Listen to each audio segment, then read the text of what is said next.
film people. I am really, really, really happy with some of you. Some of you, you're like amazing. You're doing really well. And then there are a large number of you who are not keeping up with your work in your film class. And remember what I told you that last day before this whole quarantine started, that you needed to be keeping up with your work on a daily basis because otherwise you're going to fall behind, and I don't want you to fail this class. Several of you, you might have not had the best grades coming into this, but it's a new 9 weeks. And if you do really well this 9 weeks, that poo-poo grade that you got for the first 9 weeks can be lifted up dramatically.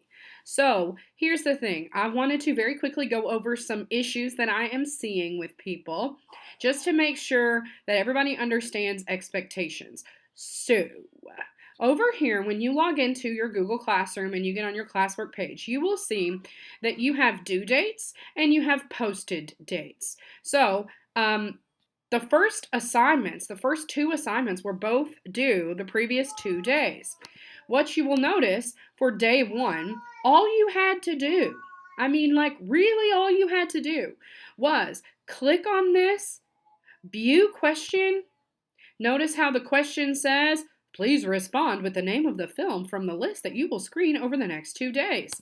Then all you had to do was type in the title of an acceptable movie here. Now, here's the issue. Okay. Several people did not do this. Several people just didn't do it. This is 10 points. Free. 10 points. Just for typing in the name of a movie.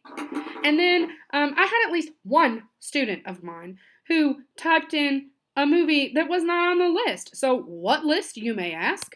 Well, this list. This list that says approved movies list. Here's your phone. Hold on one second. My daughter's going wild. She said, here, honey, here's your phone. Okay, thank you, Serena. Go watch Mickey Mouse Clubhouse so Mommy can finish doing her work, okay? Wait, I gotta do this one. Okay, shh. All right, so if you open up the approved movies list, you would see a list of films on 3 separate streaming platforms that each of you let me know that you had access to at least one of these 3. If you did not tell me and you do not have access to one of these 3 platforms, then you really, really and truly need to get in touch with me via email ASAP to talk to me so that we can work out some other alternative. So on Netflix, you have all of these titles. On Amazon Prime, you have all of these titles. A lot of the Netflix titles and Hulu titles are also on Amazon Prime, just for an FYI. So if it appears on any one of these lists, it is approved by me. Please remember that some of these films are rated R, and per our school policy, you need to make sure that it's okay with your parents for you to watch it prior to doing so. Now, a lot of these are not rated R as well. So, for instance, The Craft is not rated R. Train to Busan, I think, is, but it's only because it's like really super gory Korean zombies. Cloverfield is not rated R. Paranormal, maybe Paranormal is. I don't know. Child's Play is definitely not rated R. The Last Exorcism is PG-13. 47 Meters Down is PG-13. Of course, older films are going to be a little bit safer in terms of content for you. But there are a ton of options out here. Anything that you might be interested in. There are slasher flicks, there are Stephen King weirdo movies, there are zombie films, witch films, sci-fi horror films, a musical, some parodies. At least 2 of you picked Tucker and Dale versus Evil for your first screening. So please make sure moving forward that anytime that you pick a movie, that you pick it from this list, and it needs to be a different film for each of your screenings. Okay. Moving on from there, I'm going to have to hit pause for a second because my daughter is like screaming in this room. Thanks for waiting on me. Sorry. Oh, she said to make sure you've got all your toilet paper, everybody. You all want to see her? You want to see my daughter? Here. Here's my girl. Wave hi. Say hi. Give Mom a kiss, and then you gotta go, okay? I love you. My mom. Okay, go play. Wait. It's really hard to get work done when you have a toddler at home all the time, just an FYI. So back to business. So everybody, day 2, I'm really disappointed with a lot of you because while the vast majority of you turned in the film title for day 1, only about 7 or 8 of you turned in the actual film notes. Now you notice here that it says attach a photo or a Google Docs file that includes your notes over the film.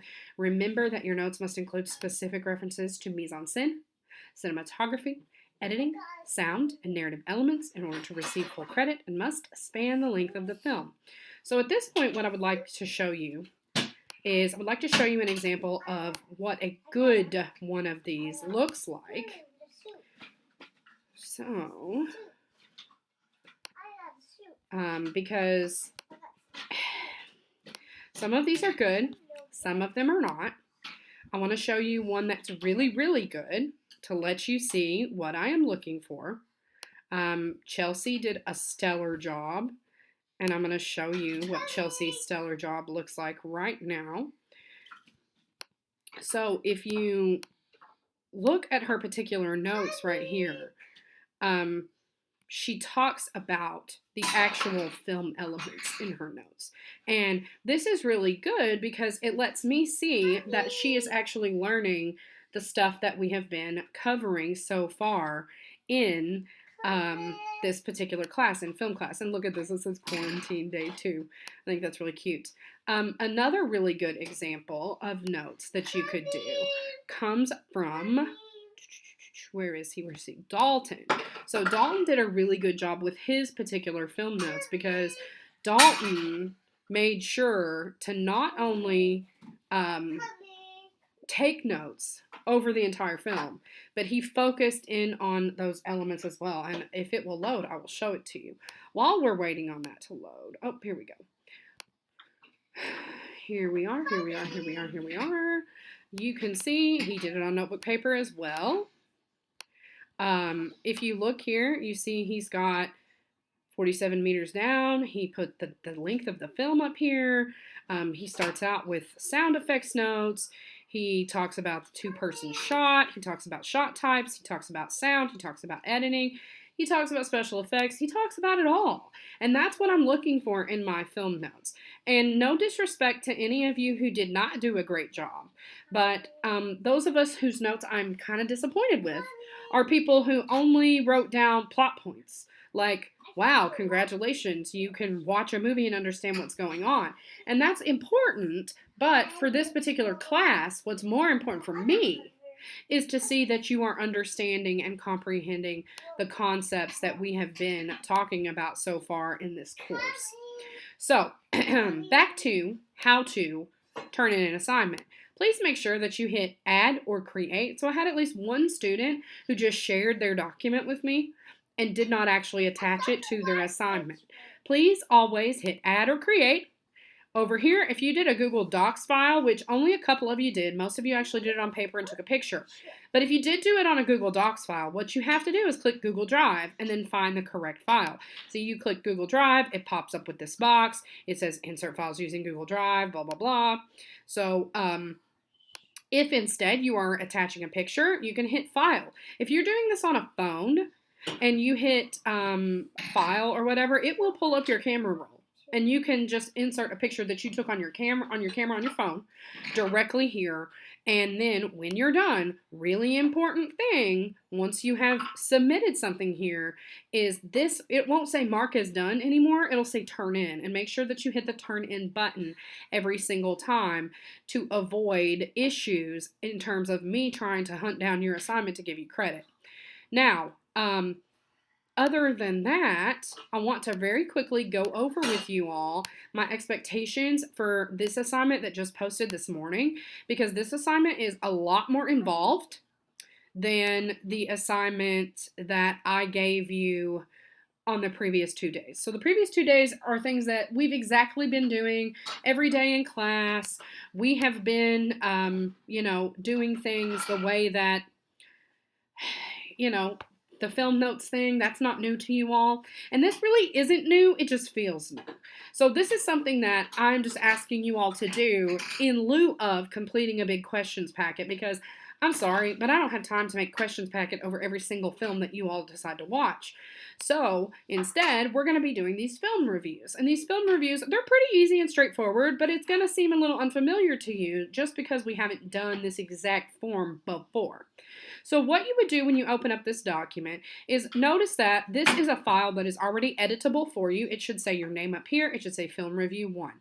You should not have to make a copy. You do not have to share it with me. It is already shared. Oh, guys, let me fix these bangs here.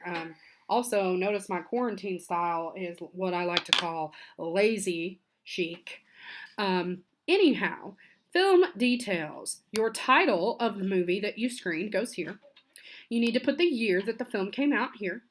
You need to find the name of the director. Google it if you don't know. In fact, you're going to have to be using Google.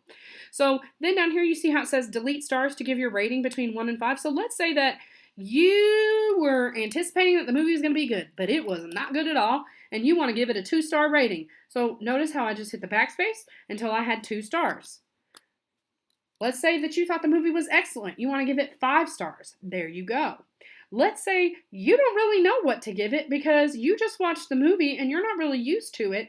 Here's what I would suggest. Consult RottenTomatoes.com. So Rotten Tomatoes is like a website where a bunch of different critics' reviews all get put together for one movie. Go to Rotten Tomatoes, search your film, see what the average rating is, and then use that to help you figure it out if you're not sure. Now, moving on, down here I have included for you a real review of a recently released film. So The Invisible Man. Eli told me that he went and saw this in the theaters. I have not seen it. FYI, if you're interested, Universal Studios said that they are probably going to release this to on demand as soon as Friday. So if you are interested in watching the movie, and since movie theaters are closed now, you can still watch it. I'm not sure where, on demand platforms, blah, blah, blah, but apparently that is happening. So what you can do in this real life sample review is you can read through this to see what critics actually do to create a review of a film. Notice that this is a little long, and I'm not really asking for you to write one that's quite so long, but if you scroll down to below the sample review, and it will say my review right here. This is a template, an outline for you to follow for how to write a film review. Down here where it says begin typing review here, well, you know what? Here's what you don't need to do. You don't need to keep that text, just delete it. Now, the first thing that you need to do when writing your review is give it a cool title. See the sample above. So it does need to have a title. It needs to include the movie title, and it needs to include basically some type of summation of your particular commentary or interpretation of the film. So then in your first paragraph, you're going to write a brief synopsis. What does that look like? Well, let's go up here and look. Leigh Whannell's The Invisible Man is a chilling mind bender that strikes at our deepest fears, the ones we can't see. Whannell doesn't resort to torture porn to update the famous H.G. Wells tale of a power-mad scientist who invents an invisibility cloak. Whannell and co. are after way scarier stuff, namely toxic masculinity. Whannell revamps the story by flipping its focus. He gives the woman in peril all the power. So when I say synopsis, this is what I am talking about. So what you should see is we have director's name. We have film title. We have basic description of what the film is trying to accomplish. We have some type of comment about the plot that's very, very brief. Notice how that's one sentence about the plot. One sentence! Just basic description. Then it talks about how this particular film, what its goal is, and what it achieves. So then your next section of your review needs to be a summary section, and that summary section needs to have at least 2 paragraphs. It does not need to include spoilers. So spoilers are like big twists in the film that you're not supposed to reveal in film reviews. So, for instance, If you were writing a film review about signs, you should avoid talking about how it's the water that gets rid of the aliens because that is a spoiler. And typically people don't like spoilers, and that's not the point of a film review to give spoilers. Now, the next thing is a summary of the plot. So you need at least 2 paragraphs where you are talking about the major narrative acts of the film. That means talking about the exposition, talking about the rising action, talking about the climax with it, and then talking about how the film ends without including spoilers. If you want to see how that's done, scroll up here and look at this particular section. So it starts with this paragraph and it ends with here. Notice how that's only 2 paragraphs. 2 paragraphs for a summary of the plot, and it addresses every single thing you need to know without spoiling the whole thing. Notice that every time it names a character, it gives in parentheses after it the actor who plays that character. Please do that because that's just crediting the artist who's responsible for creating that character. Notice that you only need 2 paragraphs to address all narrative acts. Let's say you don't even remember what narrative acts are. Right here, people, I have linked a picture for you to let you see what that even means. Finally, the most important part of your film review should be your analysis. So you need to talk about strengths, you need to talk about weaknesses, you need to compare the film to other films within the subgenre. So, like if you're watching a zombie movie, then you need to reference other zombie films that have been important in history. Let's say you don't know. So what you do is you go to Google. So for instance, a couple of you picked 47 Meters Down. Well, what are some films that you could easily compare 47 Meters Down to? Obviously, the biggest one of all, Jaws, right? So you want to compare your particular film to others within the subgenre. If you picked A Quiet Place, which a couple of you did, A Quiet Place is a sci-fi blend, a sci-fi thriller. Look up sci-fi horror thrillers. Alien is the original. See how it compares. If you really need more help with writing a film review, I can guarantee you, as long as you picked a film that was, published within the past decade or 20 years, then you could go to Google or Rotten Tomatoes and you can find a review to see kind of what people say about the film if you're not sure how to. However, do not copy and paste stuff from other reviews. I will know.